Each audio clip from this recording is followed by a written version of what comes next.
Selamat pagi Bapak Ibu Saudara sekalian. Selamat datang dalam acara Sarapan Sabda bersama saya Pak Saparman. Sarapan kita pada pagi hari ini diambil dari Matius 27 ayat 45 sampai dengan 56. Yesus mati. Mulai dari jam 12 kegelapan meliputi seluruh daerah itu sampai jam 3. Kira-kira jam 3 berserulah Yesus dengan suara nyaring, Eli, Eli, lama sabachthani. Artinya, Allahku, Allahku, mengapa engkau meninggalkan aku? Mendengar itu beberapa orang yang berdiri di situ berkata, ia memanggil Elia. Dan segera datang seorang dari mereka, ia mengambil bunga karang, mencelupkan ke dalam anggur asam, lalu mencucukkannya pada sebatang bulu dan memberi Yesus minum. Tetapi orang-orang lain berkata, jangan, baiklah kita lihat, apakah Elia datang untuk menyelamatkan dia. Yesus berseru pula dengan suara nyaring, lalu menyerahkan nyawanya.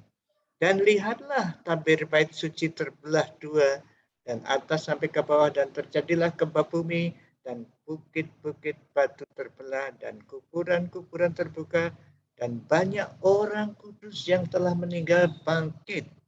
Dan sesudah kebangkitan Yesus, mereka pun keluar dari kubur, lalu masuk ke kota kudus, dan menampakkan diri kepada banyak orang. Kepala pasukan dan prajurit-prajuritnya yang menjaga Yesus menjadi sangat takut ketika mereka melihat gempa bumi dan apa yang telah terjadi, lalu berkata, sungguh ia adalah anak Allah. Dan ada di situ banyak perempuan yang melihat dari jauh, yaitu perempuan-perempuan yang mengikuti Yesus dari Galilea untuk melayani dia. Di antara mereka terdapat Maria Magdalena dan Maria ibu Yakobus dan Yusuf dan ibu anak-anak Zebedeus. Bapak Ibu Saudara sekalian, kisah kematian Yesus ini luar biasa. Ada beberapa hal yang terjadi. Yang pertama itu mulai dari jam 12 kegelapan meliputi seluruh daerah itu sampai jam 3. Alam ikut berduka.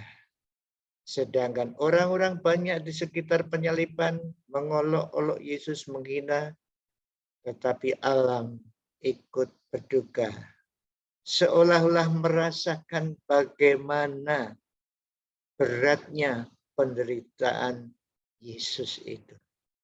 Alam ikut berduka. Yang berikutnya dikatakan, tabir bait suci terbelah menjadi dua dari atas ke bawah. Ini luar biasa. Tabir yang mengantarai ruang kudus atau yang disebut bait sucinya ya, apa itu ruang kudus dan maha kudus terbelah. Yang dimana yang bisa masuk ke sana hanyalah imam, ruang maha kudus imam besar, tetapi kali ini terbelah. Ini memberikan gambaran dan dikatakan di situ, ditekankan di ayat 51, dan lihatlah, lihatlah, luar biasa ini sekarang ruang kudus, maha kudus, dan ruang orang biasa terbuka.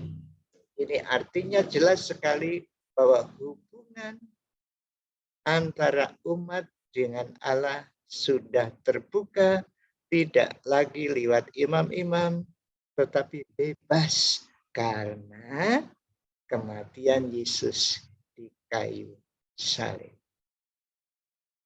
Orang-orang berdosa yang tidak mungkin dengan usahanya sendiri bertemu dengan Allah, sekarang dimungkinkan kalau orang itu mengaku bahwa dirinya memang tidak bisa berusaha sekeras-kerasnya berhubungan dengan Allah, sadar seperti itu dan mempercayakan dirinya lewat Tuhan Yesus yang mati di kayu salib untuk dosa-dosanya, sehingga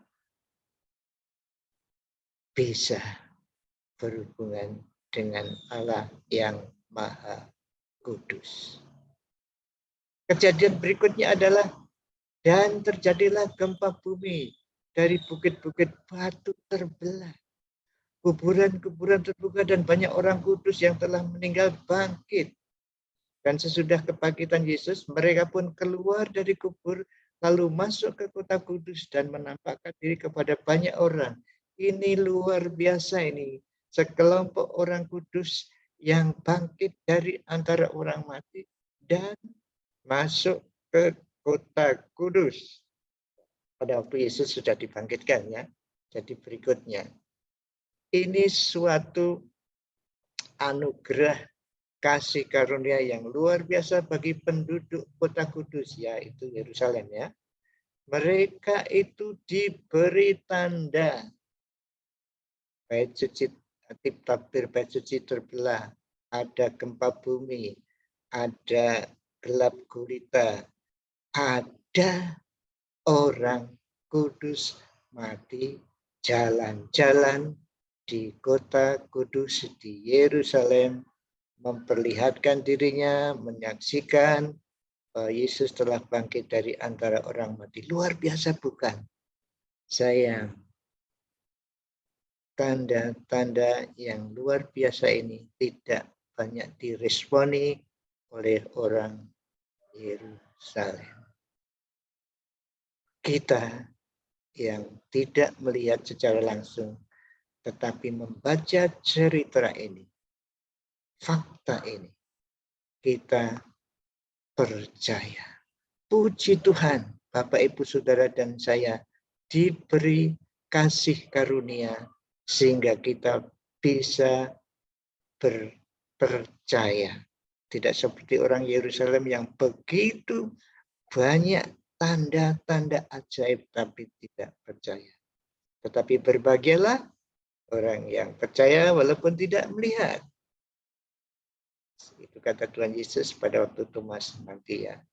Seperti itu. Jadi kita berbahagia karena bisa bersekutu dengan Allah yang Maha Kudus lewat kematian dan kebangkitan Tuhan Yesus Kristus. Mari hidup kita dipenuhi dengan syukur, syukur, syukur, syukur, dan syukur. Karena masalah terbesar, yaitu hubungan antara Allah dan manusia, sudah kita alami. Masalah-masalah lainnya, tentu dengan pertolongan Allah, melalui Roh Kudus, akan bisa kita hadapi dengan iman, percaya, karena masa depan sudah jelas. Amin. Mari kita berdoa. Bapa yang bertata dalam kerajaan surga, Tuhan Yesus yang duduk sebelah kananmu, terima kasih atas peristiwa, atas fakta, bahwa Engkau telah mati bagi dosa-dosa kami. Engkau telah memberikan gambaran-gambaran bahwa bait tabir bait Allah, bait suci, telah terbelah untuk memberitahukan kepada kami bahwa kami yang mampu bertemu dengan Engkau yang Maha Kudus melalui pengorbananmu ya Tuhan Yesus. Terima kasih. Biarlah hari ini hidup kami penuh syukur oleh karena kasih-Mu yang luar biasa ini. Di dalam nama-Mu, Yesus Kristus, Tuhan kami berdoa. Amin. Selamat beraktivitas Bapak Ibu Saudara sekalian. Ingat, COVID belum selesai, mari kita pakai masker, jaga jarak, jauhi kerumunan, sering cuci tangan, dan kurangi kegiatan. Tidak usah pergi kalau tidak penting. Tuhan Yesus memberkati Bapak Ibu Saudara dan saya. Amin.